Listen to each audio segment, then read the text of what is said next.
Hi, I'm Teresa Nelson. I'm the health coach at the Connecting Care Clinic. Thank you so much for joining me today. I am going to talk a little bit about salads today and the importance of them. So, what the recommendation for veggies in general is 6+ servings per day, 3+ servings of fruit. So one way of ensuring that you do get those 6 servings in is by having a salad. And I usually recommend having at least one big salad or having a couple small salads per day. Along with your lunch and dinner. And so I just kind of wanted to show you some of the bases of it, and then just some different ideas of what to put on your salad. So, starting off with some kind of lettuce of some sort, and really whatever you like, but I would encourage trying to mix it up. So I'll kind of show you, this is one of the bigger plates. So filling that plate up, and I'm just going to bring it down just a little bit so you can kind of see, get that good picture in there. So I would try to encourage at least one big salad. Now, it doesn't have to be quite this big, but the point is to fill your belly up with those low calorie, nutrient dense foods such as a salad. So there are lots of different things you can do. And right now I have romaine lettuce, which, is just this, cut the ends off and chop it up. And then some Napa cabbage, and I can show you that. So a leaf of that kind of looks like this. So that's Napa cabbage. And then I also have bok choy, which kind of looks like this when you buy it. And you just break it off. There's a little muscle there. And you can eat all of this, all of the white part. Now I would clean this up a little bit, wash it up.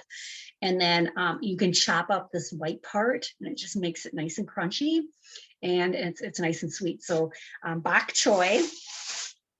And then of course, spinach, okay? And trying to go organic as often as you can with any of these.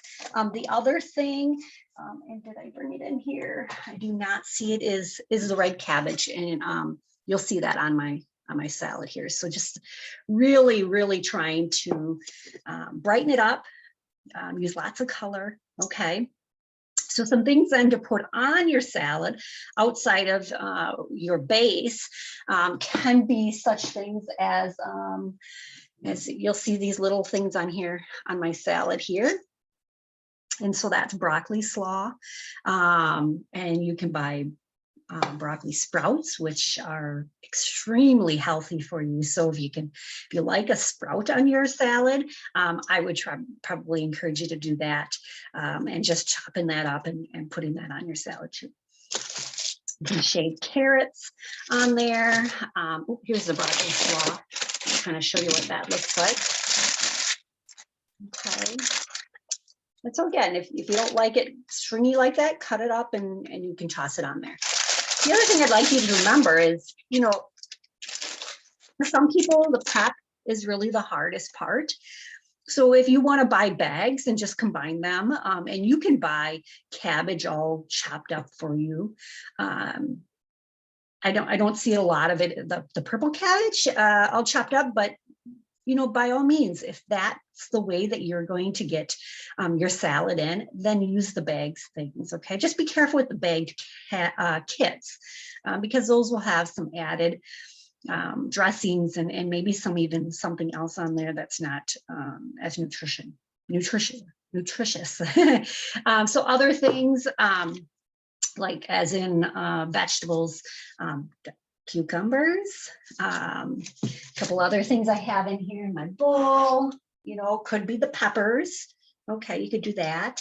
I like to do onions and garlic, and then those peppers, and I chop them all up, and then I'll saute them with a little water or some broth, and then I will have that over my salad.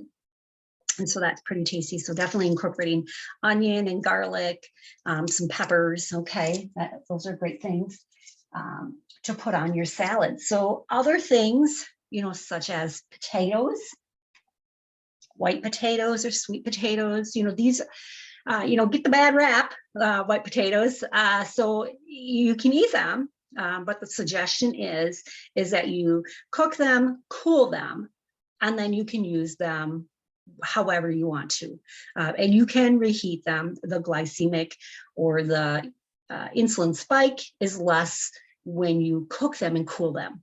Okay, sweet potatoes, you don't necessarily have to do that, but that's going to help also. So if you cook them and cool them, you'll have not as big of a spike, and really you don't have as much anyways with sweet potato. So those are options. The other things, and I'd like you to kind of think outside the box of a salad, would be such things as beans for some people. And, maybe it's some black soybeans. And these are really good especially for women going through menopause. Half a cup a day has been shown to decrease those hot flashes. So definitely incorporate those into your diet. Otherwise, all beans, okay? So great northern beans, kidney beans, and some pinto beans I have over here. So a lot of times just rinsing them real well with cold water, and then just usually storing them in some kind of container, glass container preferably, and then you can sprinkle those right on your salad, warm them up if you like. Otherwise you can use the bags, soak them, you can cook them in an Instapot, and kind of have that for the week. Let's see, what else do I have here? Rice. So this one's black rice. So some great nutrition here. And again, having that on your salad, quinoa, which I did not bring a bag of that in here.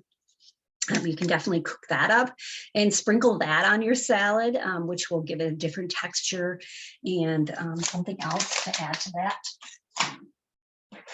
Sometimes I'll have noodles on my salad. So a lot of times I try to encourage as much of the bean noodles as possible. So like a chickpea noodle or a red lentil noodle. Again, we want to change up the base. So different lettuces and cabbages and things like that on the base. But then the topping is endless. So, cooking these up and putting a few of these on there is pretty good too. And you're going to get extra fiber. You're going to get some protein. So if you're not having meat, which you can surely have meat, I just try to encourage, really staying away from the processed meat, sausages, hot dogs, luncheon meats, those kind of things. Okay, so be careful with those. So that's an option. You can go with, if you like yours to have a little crunch to it, you could do something like this, a chickpea roasted, and this one's the sea salt. So I do encourage, if you are going to buy them, stick with this one. It does have the sodium in there. So if you're watching that, you might want to just make your own. It just takes that effort. But definitely gives a crunch. You could also do something like this, some sprouted sunflower seeds. You could also do some other nuts. I do have some almonds. You could throw those on there, or you could put them through like a little chopper and chop them up and sprinkle them on. And again, trying to get unsalted, raw nuts when you can. So just making sure that you're checking that ingredient list, making sure there's not a lot of oil, especially like peanut oil or canola oil, safflower oil. Those are the kind of oils that we want to avoid. And then of course the salt. So if it does have salt in it, you're just going to be adding to your sodium, and we want to try to avoid that. Let's see. I did want to show you these. These are some roasted sweet potatoes. So that's always an option. You could roast potatoes and put those on there, or you can cook them and just chop them and put them on there too. I do have canned mushrooms, so you can always do that on your salad, or and a lot of times I will roast this with my garlic, my onion, and my peppers, along with some chopped mushrooms. Okay. And then a lot of people are like, well, what do I put on there as far as a sauce? And a lot of times I will, use the roasted, or I will use the sauteed combination that I just explained. The other thing, a lot of times, is just some salsa, okay, to kind of wet that a little bit. Or maybe you're having leftovers. If I make a chili, I'll have that, or another bean dish made out of apple cider vinegar or balsamic vinegar.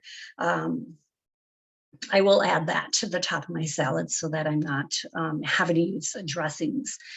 Dressings from the store can be have a lot of added things that we just don't need. So be careful with those. If you want some guidance on that, we can talk privately. I think I covered everything. So I just wanted to quick kind of go through just some other things that I may have missed.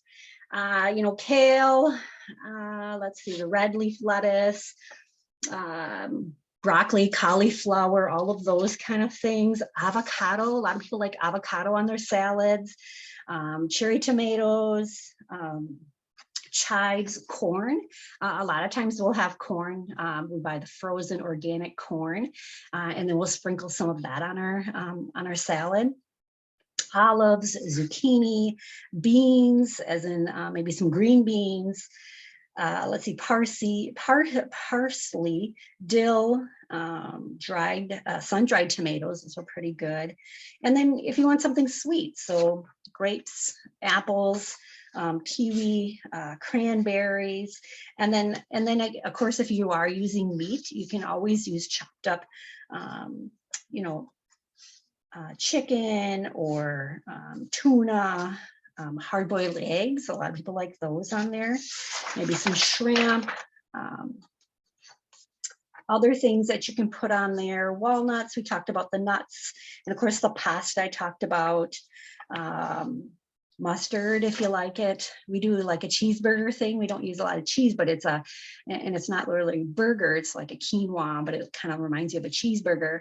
And then I'll just use a little ketchup on it, which I know is really weird, but I just put it whatever I'm eating on a salad. And so that can be pretty good. And then of course the cheeses, if you are using cheese, just be cautious. Cheeses have a lot of saturated fat for the most part, and so we're just trying to find it as low fat and nutritionally dense as possible. So, all right. Well, if you have any questions pertaining to salads, please contact me. You can call the Connecting Care Clinic. Otherwise, you can email me at Teresa, Teresa.Nelson, Nelson, @thetacare.org. And I really appreciate your time. So thank you and take care. Bye-bye.